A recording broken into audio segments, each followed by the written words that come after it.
High বন্ধুরা, আমি স্বপ্না। আমি ভালো আছি, তোমরা কেমন আছো? দেখো চলে এসেছি নতুন একটি ব্লগ নিয়ে।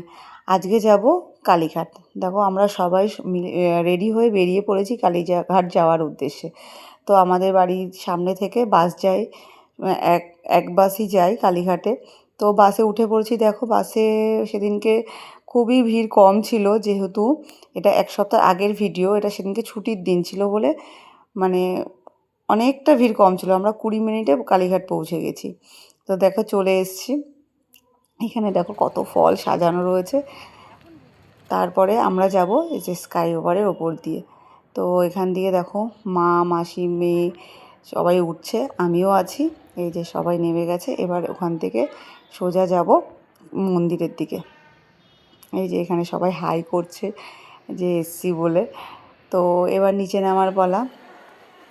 এই যে 3 জনা নামছে, এবার আমিও নামবো।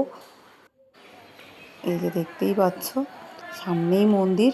এখানে অনেক দোকান আছে মন্দিরে। আমরা অবশ্য পুজো দিইনি, আমরা জাস্ট ঠাকুর দর্শন করতে গেছিলাম। প্রচুর লাইন ছিল, ভিড় ছিল বলে আমরা দেখেই আর ঢোকার করিনি। কিন্তু ঠাকুর দর্শন আমরা খুব সুন্দরভাবে করেছি। একদম ঠাকুরের মুখটা আমরা স্পষ্ট দেখতে পেরেছি। এই যে এখান থেকে অনেকে ডালা কিনছে, এখানে বিয়ে হচ্ছে অনেকের। আমরা এখান থেকে দেখতে দেখতে যাচ্ছিলাম, বেশ ভালোই লাগছিল। এই দেখো মন্দিরের মধ্যে প্রবেশ করে নিয়েছি। তো এই যে এখান থেকেই আমরা মন্দিরটা, ঠাকুরকে দেখবো আর কি। যে ব্রাহ্মণ মশাইটা ছিল ওখানে, ওনাকে বললাম আমাদের একটু ঠাকুরটা দেখার ব্যবস্থা করে দিতে। তো উনি সুন্দরভাবে ব্যবস্থা করে। দেখো কত লাইন, বীভৎস ভিড় ছিল, ওই জন্য আমরা ঢোকার চেষ্টাও করিনি। এই যে এখান থেকে আমরা দেখে বেরিয়ে গেছি, খুব ভালো দর্শন করেছি। এই যে এখান থেকে দেখতে পাচ্ছিলাম। তারপরে গিয়ে এক জায়গায় আমরা বসেছিলাম। একটুখানি বসার পরে তারপর ওখান থেকে শিব মন্দির ছিল ওখানে, যেখানে এই যে বলি দেয়। এখানে এই যে বলির জায়গাটা ছিল, এখানে আমার ঢুকতে ভয় লাগছিল। এখানে এই মাসি আর মেয়ে ঢুকেছিল এই যে মন্দিরটা, শিব মন্দিরটা। তো আমি আর মা ঢুকিনি, আমার একটু ভয় ভয় লাগছিল বলে। তারপরে আমরা চলে গেছিলাম গঙ্গার ঘাটের দিকে। আমি এখান থেকে কালীঘাটে এর আগে একবার এসেছিলাম, কোনো দিন গঙ্গার ঘাটটা আমি দেখিনি। তো ওই জন্য আমি বললাম চলো মাসি একটু দেখে আসি গঙ্গার ঘাটটা। তো ওখানে গিয়ে পা ভিজেলাম। পা ভিজিয়ে ওখানটায় সুন্দরভাবে বেশ মজাই করেছি আমরা। তো চলো দেখবে তোমরা।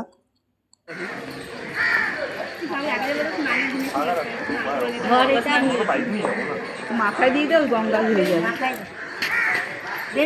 পা ভিজানো যায় না তো চটি কেউ নেবে না দিদি, পাবে যাবি না, পাবে যাবি না। সেটাই তো বলছি। তোর মা কিরম বোকা, আগে পা ঢাকালে, আগে মাথায় জল দেয় তারপরে পা নাবায়। আগে সবসময় গঙ্গায় যখন যাবি আগে জলটা নিয়ে মাথায় দিবি, তারপরে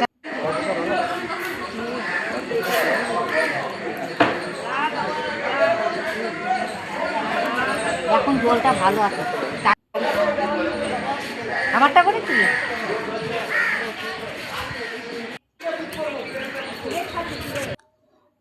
তো ওখান থেকে ফিরে আমরা একটু প্রসাদ কিনলাম। আমরা পুজো দিনই ঠিকই, কিন্তু ওখানে গেছি, মন্দিরে গেছি, তো একটু তো প্রসাদ কিনতে হয়, বাড়িতে সবাইকে দেবো বলে। এই যে প্রসাদ কিনে নিয়েছি। তারপর এবার বাড়ি ফেরার পালা। তো বাড়ির দিকে এবার রওনা দেবো। তার আগে ওখান থেকে মেয়ে বললো ভুট্টা খাবো, তো ভুট্টা কেনা হলো। ভুট্টা খাওয়ার ভিডিওটা কেমন লাগলো তোমরা অবশ্যই জানাবে। লাইক, শেয়ার, কমেন্ট করতে ভুলবে না। বাই।